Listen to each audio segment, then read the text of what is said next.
Evakuasi hingga saat ini juga masih terus berlangsung. Ada beberapa kesulitan yang juga kemudian dialami oleh petugas dari tim SAR untuk kemudian melakukan evakuasi terhadap korban yang hingga saat ini diduga masih terjebak di dalam reruntuhan dari bangunan Pondok Pesantren Al-Qazini di Buduran, Sidoarjo, Jawa Timur. Lebih lengkap, Yan Rahman dan juga saudara, saya akan ajak Anda untuk berbincang langsung dengan Kepala Basarnas, Bapak Marsikal Madya Muhammad Syafi'i. Assalamualaikum Pak, selamat siang.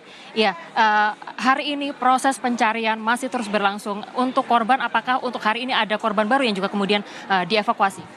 Iya, terima kasih bahwa operasi yang dilaksanakan oleh Badan SAR Nasional dibantu oleh seluruh potensi SAR tetap akan dilaksanakan sampai seluruh korban bisa kita evakuasi.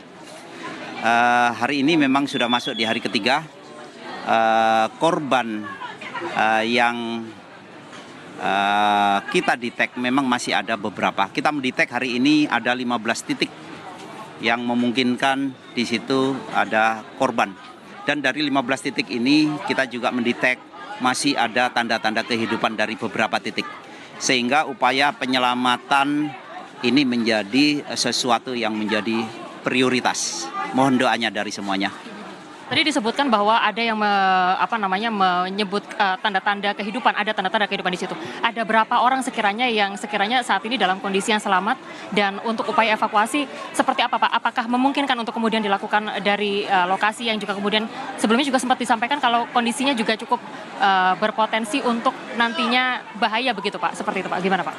Iya, tentunya pada saat terjadinya reruntuhan ini sebenarnya kondisi yang sangat membahayakan. Baik itu untuk kita sebagai rescuer maupun kondisi korban yang akan kita selamatkan.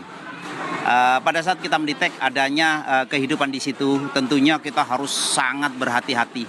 Karena itu dari personil yang kita libatkan untuk pelaksanaan penyelamatan ini, kita gunakan personil-personil yang memang memiliki kemampuan khusus. Karena kita tahu bahwa struktur reruntuhan ini masih memungkinkan apabila ada gerakan lagi itu bisa menimbulkan dampak yang tidak kita harapkan terhadap korban-korban yang masih memungkinkan untuk kita selamatkan. Jadi kita memiliki namanya Basarnas Special Group, di mana mereka memiliki sertifikat yang memiliki kemampuan khusus, dan itu dari kemampuan itu juga sebenarnya merupakan standar internasional. Pak, artinya kalau di dalam lokasi tersebut berapa orang yang sekiranya saat ini masih dicari Pak? Tentunya saat ini kita fokuskan ada 6 titik yang kita dengan fasilitas yang kita miliki, mereka dalam kondisi responsif atau dalam kondisi hidup. Dan ada beberapa titik juga dari 6 ini kita sudah bisa menjangkau, kita sudah bisa berkomunikasi, tinggal akses untuk menuju korban ini. Dengan struktur bangunan yang memang sangat labil, akhirnya kegiatan kita untuk menjangkau dari korban ini kita gunakan, kita membuat kanal di bawah tanah untuk bisa menjangkau di titik itu. Karena kita tidak menginginkan itu tadi dengan alat yang kita gunakan terus menimbulkan getaran sampai akhirnya menimbulkan struktur yang sudah runtuh ini akan menimpah lagi. Gitu. Pak, kalau dilihat dari kondisi situasi yang ada di sana, seberapa sampai harus ada para tim rescue ini juga masih harus terus melakukan pergantian shift seperti itu. Sebetulnya kalau dilihat dari lokasi, situasinya seperti apa sih Pak untuk pergantian tim setiap 2 jam sekali itu Pak? Iya, saya sampaikan sebenarnya lokasi kejadian ini sebenarnya tidak terlalu besar. Tapi yang perlu saya sampaikan bahwa reruntuhan ini ditimbulkan dari bahwa gedung ini ada lantai dasar, lantai 1, lantai 2, lantai 3, dan saat ini kemarin sebelum adanya kejadian itu lantai 4 sedang dilaksanakan pembangunan. Sehingga dengan beban yang mungkin di situ sudah tidak seimbang sehingga terjadilah runtuh ini. Nah, pada saat runtuh inilah sebenarnya tipe reruntuhan ini sudah dalam istilah SAR itu sudah tipe pancake, di mana lantai 1 sampai lantai 4 ini tertimbun menjadi satu tumpukan. Nah, dari situlah memungkinkan di mana korban ini pada saat itu waktunya bersamaan dengan sholat asar, mereka berkegiatan sholat pada saat runtuh, sangat memungkinkan masih ada celah-celah mereka tertimbun, tapi masih ada space. Dan itu sebenarnya.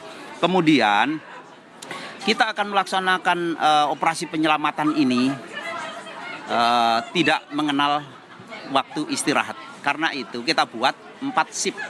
Jadi dari jumlah personel yang sudah memiliki kemampuan ini, kita buat shift pertama ada di lokasi di dalam pada saat kita penggalian itu kanal. Shift kedua sudah standby dalam arti membantu sehingga mereka tahu apa yang dilakukan di dalam. Pada saat mereka masuk, mereka sudah tahu melanjutkan kegiatan itu.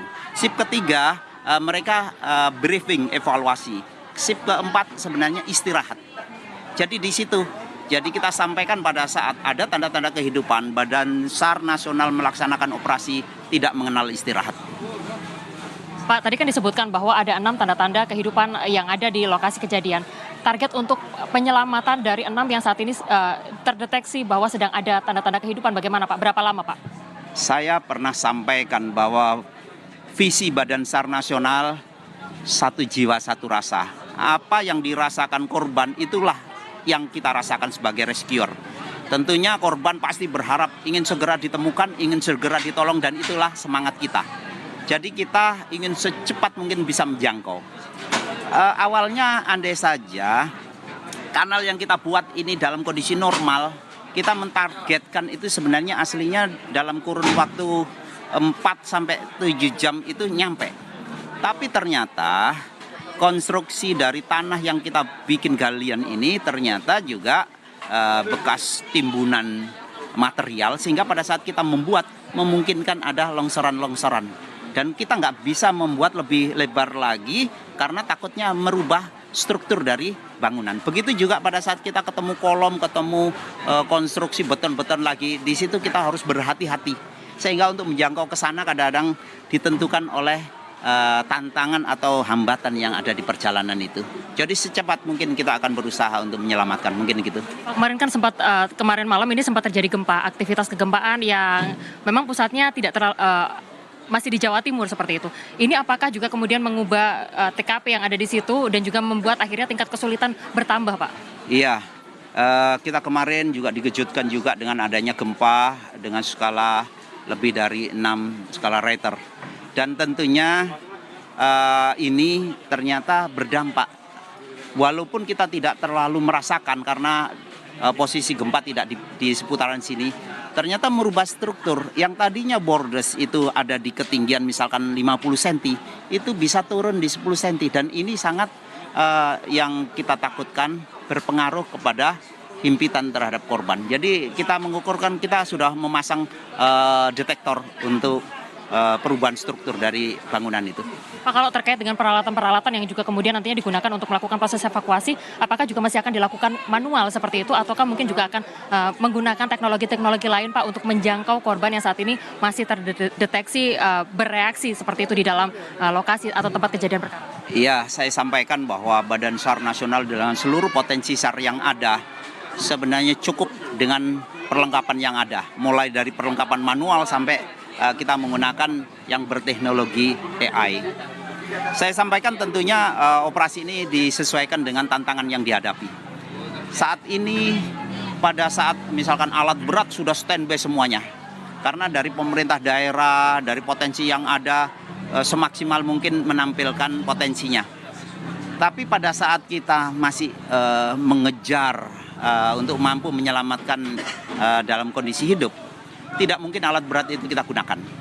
Karena pada saat alat berat ini kita operasikan, tentunya pasti akan menimbulkan getaran, menimbulkan tekanan yang memungkinkan bisa merubah struktur.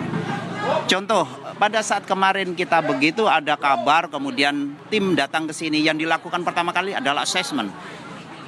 Pada saat assessment cepat inilah sehingga kita bisa menentukan bahwa operasi ini harus dilaksanakan secara khusus, sehingga Badan SAR Nasional mengirimkan personel-personel dari Basarnas Special Group.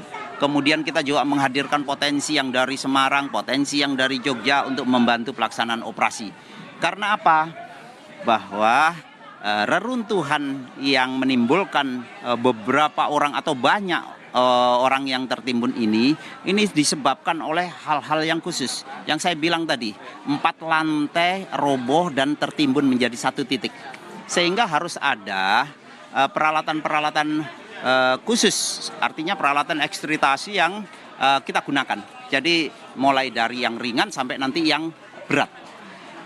Kita melaksanakan hati-hati sekali kalau perlu manual itu karena kehati-hatian kita untuk mampu menyelamatkan. Saat ini alhamdulillah kita sudah bisa menyentuh kepada korban dari akses kanal yang kita buat.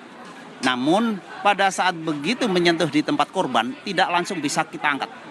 Yang bersangkutan ternyata misalkan dari separuh badannya itu masih terjepit.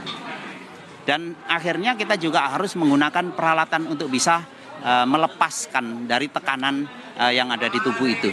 Contohnya seperti itu. Tapi nanti pada saat operasi penyelamatan ini sudah bisa kita laksanakan, kemudian dari hasil asesmen dinyatakan kemungkinan untuk kita bisa menyelamatkan hidup itu sudah tidak ada. Dari situlah kita akan gunakan secepat mungkin untuk bisa mengevakuasi korban-korban yang bisa kita temukan, dan saya yakin bisa kita temukan karena lokasinya tidak terlalu luas. Iya, mungkin itu. Pak, kemarin kan sempat juga diputarkan di Kompas TV ada video proses penyelamatan yang dilakukan oleh tim SAR yang kemudian menjangkau 2 orang korban namanya Yusuf dan juga Haikal. Ini apakah 2 korban ini sudah berhasil dievakuasi atau bagaimana, Pak? Iya, tentunya sebenarnya dalam proses operasi SAR kita sebenarnya